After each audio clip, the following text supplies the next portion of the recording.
देखिए कुछ अन्य मात्रक भी हैं इसके, जैसे 1 माइक्रोन में 10 पावर माइनस 6 मीटर होता है। इसको ऐसे भी कह सकता है 1 माइक्रोन इज इक्वल टू 10 के पावर से 2 2 4 6, ऐसे भी लिख सकते हैं मीटर। और इसी को जो ऊपर ले जाएंगे तो ऐसे हो जाएगा, या 10 के पावर 6 है, ऊपर ले जाएंगे तो क्या होगा 10 पावर माइनस 6 मीटर हो जाएगा। एक एंगस्ट्रॉम में 10 पावर माइनस 10 मीटर होता है। एक प्रकाश वर्ष में 9.461 इंटू 10 पावर 15 मीटर, यानी 9.461 ये 6 है इंटू गुणते 10 पावर 15 मीटर होता है। इसको 10 पावर 16 मीटर लगभग में माना जाता है। एक पारसेक ये भी दूरी मापने का, एक खगोलीय दूरदर्शी से मापने के लिए इसका प्रयोग करते हैं। जैसे माइक्रोन का जीवाणुओं का आकार मापने के लिए एंगस्ट्रॉम का भी वही प्रयोग किया जाता है। छोटा छोटा मापने के लिए इसका प्रयोग किया जाता है। ये भी देखिए 3.084 गुणित 10 पावर 16 मीटर होता है। ये होता है मीटर में होगा, सब की कन्वर्टिंग किया गया मीटर में किया गया है। एक फर्मी देखिए क्या होता है, जैसे इलेक्ट्रॉन है, प्रोटॉन है, न्यूट्रॉन है, इसका साइज है, नाभिक का आकार है, मापने के लिए आपको फर्मी मीटर का प्रयोग करते हैं। तो एक फर्मी में कितना होता है 10 पावर माइनस 15 मीटर होता है। इसको भी याद रखिएगा। ऐसे सवाल आपको पूछेगा, जैसे कभी कभी देता है कि एक जीवाणु का आकार, अभी मैं इसको बता रहा हूँ। देखिए आपको इस तरह क्वेश्चन देगा, एक एंगस्ट्रॉम में कितना माइक्रोन होगा। ठीक, तो आप लोग जानते हैं कि एक माइक्रोन में 10 के पावर माइनस 4 मीटर होता है, और एक एंगस्ट्रॉम में कितना होता है 10 के पावर माइनस 10 मीटर होता है। ये चीज़ होता है कि नहीं, पहले इस चीज़ को समझिए।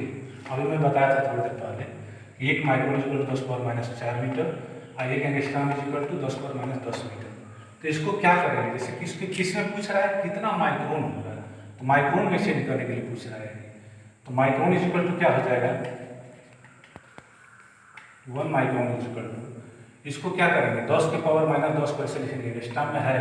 ठीक, अब बटा 10 के पावर कितना होता है, ये देखिए -6 होता है, -4 लिखा गया है। 1 माइक्रोन में 10 पावर माइनस 6 मीटर होता है, और एक एंगस्ट्रॉम में 10 पावर माइनस 10 मीटर होता है। तो अब ये कितना हो जाएगा -6 है।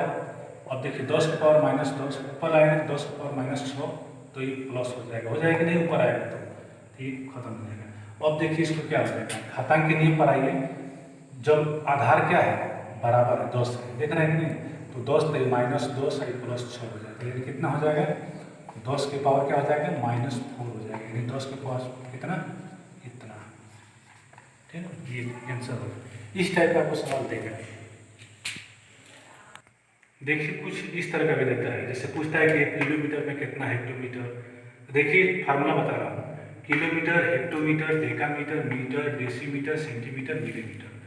आपसे पूछे कि 1 किलोमीटर में कितना मीटर, तो आप लोग जानते हैं सीधा सीधा बेसिक चीज़ है कि 1 किलोमीटर में 1000 मीटर होता है। तो देखिए क्या होता है 1 2 3 0, तो इस 1 किलोमीटर इक्वल टू कितना 1000 मीटर, ऐसे कन्वर्ट किया गया। 1 किलोमीटर में कितना हेक्टोमीटर होगा, तो कितना 1 जीरो 1 बढ़ाएंगे तो 1 जीरो हेक्टोमीटर हो जाएगा। अगर डेकामीटर दे रहा है तो 1 2, तो डेकामीटर में 1 किलोमीटर इक्वल टू 100 डेकामीटर। यहाँ पर आइए 1 मीटर में सेंटीमीटर पूछेगा तो क्या करेंगे 100 हो जाएगा, 1 2 जीरो बना देंगे बस।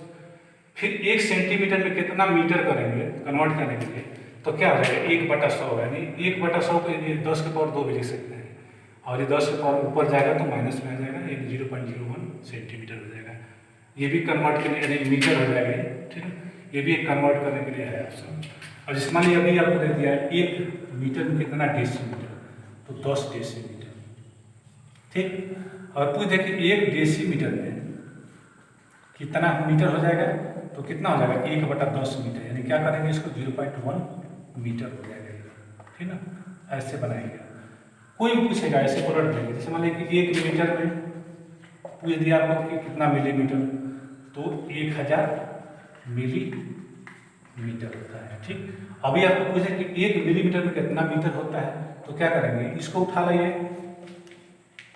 इधर पक्षांतर करेंगे तो 1000 नीचे आ जाएगा ना 1 मिलीमीटर। ठीक, इसको भाग करेंगे तो ऊपर जाएगा तो -10 के पावर 3 हो जाएगा, 1 मिलीमीटर इक्वल टू। अभी क्या हो जाएगा, इसको क्या लिख सकते हैं 0.0031 मीटर, इसको लिख सकते हैं 1 मिलीमीटर इक्वल टू, ये आपको ऐसे देगा। देखिए कुछ इस तरह का भी रहता है, जैसे मान लीजिए कि एक टेरा कितना होता है 10 पावर 12 मीटर, एक गीगा 10 पावर 9 मीटर, एक मेगा 10 पावर 6 मीटर, एक पिको 10 पावर -12 मीटर, एक नैनो 10 पावर -9 मीटर। ठीक, ऐसे सवाल भी आपको देगा है। जैसे मान लीजिए कभी क्वेश्चन कोई भी जैसे मान लीजिए माइक्रो में पूछता है, ये मेगा में 10 पावर -6 ये माइक्रो में होता है। ठीक है, इसको याद रखिएगा, ये माइक्रो में है, माइक्रो में है। इसको ये ऐसे ही पूछता है सवाल। जैसे आपको एक सवाल यूपीएससी में पूछा था, पिछले बार की बात है, वो था कि एक नैनो सेकेंड में कितना सेंटीमीटर होगा, कितना सेंटीमीटर होगा, ये सवाल पूछा था। अब देखिए इसको क्या कैसे चेंज करेंगे, एक नैनो सेकेंड। ठीक, सेकेंड से मत घबराइए, ये नहीं कि मतलब सेकेंड दे दिया तो घबरा गया। तो सबसे पहले इस चीज़ को पहले समझिए कि मतलब क्या है ये। पहले एक नैनो सेकेंड में कितना सेंटीमीटर, ऐसे पूछा है। इस सेकेंड नैनो सेकेंड मत रखिए, एक नैनो मीटर रख लीजिए ताकि आसान आएगा, क्योंकि इसको भी सेकेंड में करना पड़ेगा आपको। एक नैनो मीटर में कितना सेंटीमीटर है, ऐसे आपको सवाल पूछेगा। तो एक नैनो में कितना मीटर पहले होता है, पहले इसको चेंज करिए। एक नैनो में 10 के पावर -9 मीटर होता है। ठीक, और एक सेंटीमीटर में कितना मीटर होता है, एक मीटर में कितना, एक मीटर में कितना सेंटीमीटर होता है, 100 सेंटीमीटर होता है। ये होता है कि नहीं, इसको कन्वर्ट करिए। तो एक नैनो सेकेंड में करना है तो मीटर में कन्वर्ट करिए तो 10 के पावर 9 बोलते हैं, 10 के पावर इसको 2 लिख सकते हैं कि नहीं, इसको लिखाया जा सकता है। ठीक, सेंटीमीटर में कन्वर्ट करेंगे तो कितना हो जाएगा, ये एक नैनो मीटर में सेंटी में कन्वर्ट करने के लिए कितना हो जाएगा, 10 के पावर, दोनों आधार बराबर है, तो कितना हो जाएगा 9 + 2 कितना हो जाएगा 10 और -7, ये चीज़ हो जाएगा, आंसर हो जाएगा, ये सेंटीमीटर में आंसर हो जाएगा। ठीक है, ये आपको सवाल ऐसे देगा सेंटीमीटर में कन्वर्ट करने के लिए, नैनो सेंटीमीटर में, तो इतना सेंटीमीटर हो जाएगा। चलो देखिए इस टाइप का सवाल पूछता है, एक माइक्रोन को सेंटीमीटर में बदलिए। ये भी यूपीएससी का ही सवाल है। आइए देखते हैं, जैसे एक माइक्रोन में 10 के पावर -6 मीटर होता है। ठीक, और एक मीटर में कितना सेंटीमीटर होता है, 10 के पावर 2 सेंटीमीटर होता है कि नहीं। तो इसको कन्वर्ट कर लीजिए, तो एक माइक्रोन में 10 के पावर -6 मीटर 10 के पावर 2 कितना हो जाएगा, ये 10 के पावर डायरेक्ट लिख दे रहा हूँ। ठीक, 4, ये आपका किसमें हो जाएगा, सेंटीमीटर में आंसर हो जाएगा। ठीक, ऐसे आपको सवाल देगा, बार बार पूछेगा, ऐसे ही लगाना है आपको। और भी सवाल अब होता है, देखिए कहीं कहीं विशेष क्वेश्चन ऐसे पूछता है, जैसे मान लीजिए मेगावाट का प्रयोग किस में रहता है, तो बिजली उत्पादन में रहता है। मेगावाट नहीं पूछता है कि किस में है, तो मेगावाट का तो बिजली उत्पादन में है। और भी क्वेश्चन है, जैसे मान लीजिए डाप्सन इकाई का प्रयोग क्या रहता है, तो ये ओजोन परत की मोटाई नापने के लिए डाप्सन इकाई का प्रयोग किया जाता है। और भी क्वेश्चन है, जैसे मान लीजिए कि आपको दे दिया बैरोमीटर है, बैरोग्राफ है।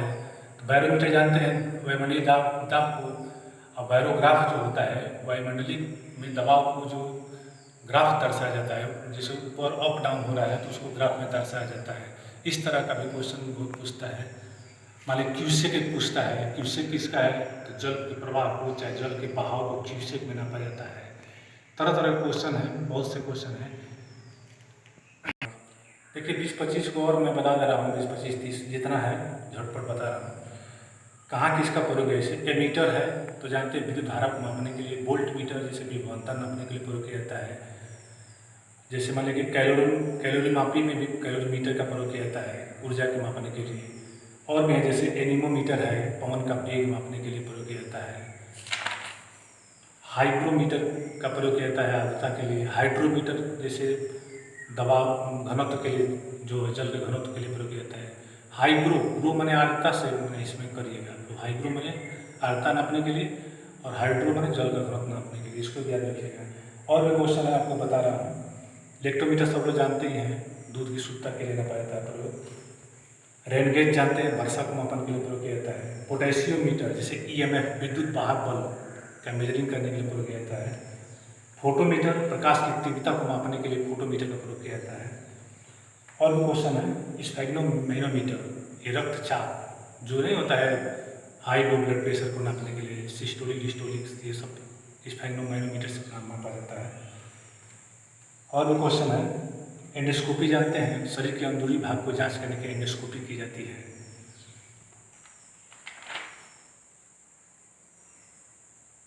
कार्डियोग्राफ जानते हैं, हृदय की गति को रिकॉर्ड करने के कार्डियोग्राफ का प्रयोग किया जाता है। अल्टीमीटर ऊंचाई मापन यंत्र में प्रयोग किया जाता है। सोनार भी एक पूछता है, सोनार क्या होता है, तो ये नाविक प्रयोग करते हैं, पराश्रव्य तरंग उत्पन्न होता है इससे जाना जाता है कि कितना क्या है आगे।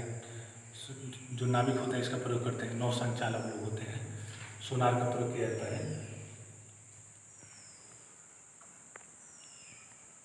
ध्वनि की तीव्रता पूछता है तो इसको ऑडियोमीटर से प्रयोग नापा जाता है, ध्वनि की तीव्रता।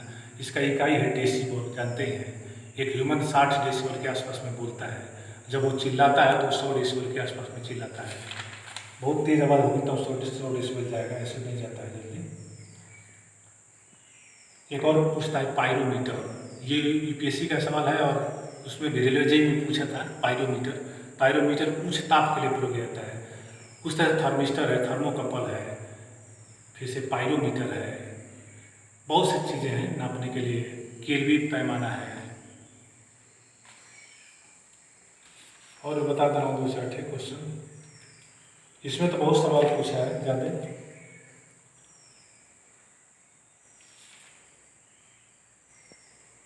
भूकंप का जैसे तीव्रता मापी जाती है तो रिएक्टर स्केल पर, इसका अध्ययन सिस्मोग्राफ में किया जाता है, सिस्मोग्राफी में प्रयोग किया जाता है।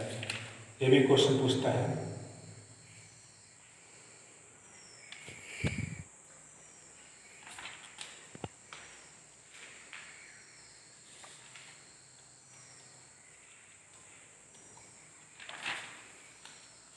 इस तरह से है इसमें क्वेश्चन, यही सब ये है।